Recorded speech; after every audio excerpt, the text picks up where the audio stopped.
माझी वाईफ मला सारखी म्हणते, तुम्ही आता म्हातारे झाले आहात, तुमच्याकडून काही होत नाही. तर पुरुषांची ताकद कोणत्या वयापासून कमी होत जाते आणि अँड्रोपॉज म्हणजे काय? त्यालाच म्हणतात का? हां, ओके. म्हातारे तर सगळेच होणार आहेत हो. हां ना. पण ते कुठल्या वयात म्हातारे होत आहेत त्याच्यानुसार त्याची बायको बोलते ना. जर का ते 30व्या-35व्या वर्षीच बायको म्हणते की तुम्ही म्हातारे होत आहे, तर ते त्याला टोचणार आहे थोडंसं. म्हणजे की तुम्ही तुमच्या वयाला तरुण ठेवा. मी मगाशी म्हटलं की पुरुष जोपर्यंत ह्या जगात आहेत, तोपर्यंत त्यांच्या डोक्यातला सेक्सचा विचार नाही जात आहे.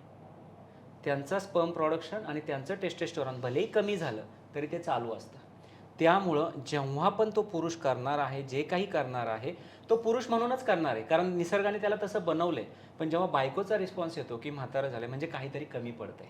मग कमी कुठं पडतंय? तर वयानुसार कमी पडतंच. तर वयाला थोडंसं एजिंगला थोडं स्लो करायचं आहे. तर वयाचे जे फॅक्टर येतात त्यानुसार पहिलं म्हणजे की सुरुवात होते प्युबर्टीची पुरुषांमध्ये 9व्या वर्षापासून तर 14व्या वर्षापर्यंत टेस्टोस्टेरॉन वाढत जातो.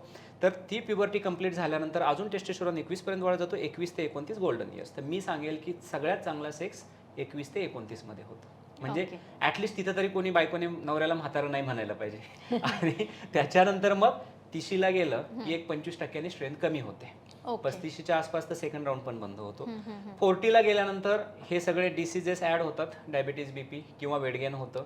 मग त्यावेळेस थोडंसं माणूस ना इमोशनली सुद्धा जे सेक्स असतं त्याच्याऐवजी तो थोडासा माझं हे बिल्डिंग, माझं हे घर, माझा हा व्यवसाय त्याच्याकडं थोडासा लक्ष द्यायला लागतो. मग थोडंसं ह्याच्यापासून डायव्हर्ट व्हायला लागतो.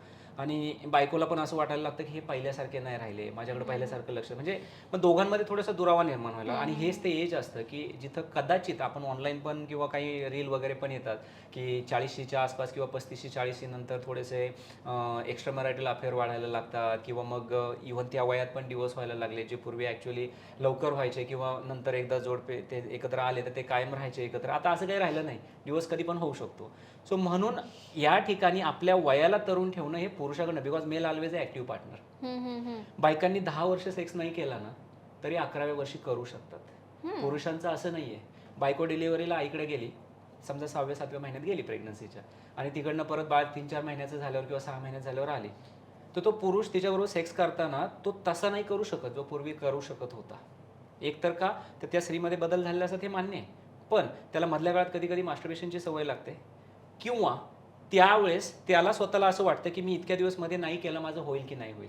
म्हणजे पुरुषांमध्ये use it or lose it, वापरात ठेवा तर वापरात राहील. तर एक ॲव्हरेज सांगतो, हे सगळ्यांना ॲप्लिकेबल नाही आहे. ज्याने त्याने ज्या कपलने आपल्याला किती सेक्स आवडतो त्यानुसार करू शकतात, डेली पण करू शकतात. पण 25 ते 35 वयात आठवड्यातून किमान 3-4दा सेक्स व्हायला पाहिजे. 25 ते 35 मध्ये तुमच्याकडे सेक्सचा ऑप्शन आहे किंवा लग्न झाले, आठवड्यातनं किमान 3-4दा. 35 ते 45 मध्ये किमान 2-3दा आठवड्याला. 45 ते 55 मध्ये किमान 1-2दा.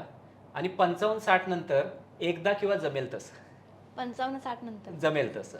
तर माझ्याकडं 84 वर्षाचे पण पेशंट आहेत की जे आठवड्याला एकदा करतात. इव्हन त्यांना डायबिटीज, बीपी आहे तरी सुद्धा. आणि असे कपल तर आहेत की बायकोचं वय 72 आहे, नवऱ्याचं 74-76 आहे, तरी आठवड्याला एकदा करतात. तुम्ही स्वतःचा सेक्स जिवंत ठेवता. तुम्ही जर म्हटलं की नाही केला, नाही करायचा, तर ते बंदच होणार आहे. मग ते तर काय, एखादं बाळ झाल्यावर पण काही लोकांमध्ये सेक्स बंद होतो पूर्ण आयुष्यासाठी. तुम्ही त्याला वापरात ठेवा ना. एजिंग चुकणार नाहीच आहे. तर एजिंग स्लोली करायचं तर डाएट लाईफस्टाईल चांगलं ठेवा, स्ट्रेस कमी ठेवा, धावपळ कमी करा, मग होतंय सगळं. ओके.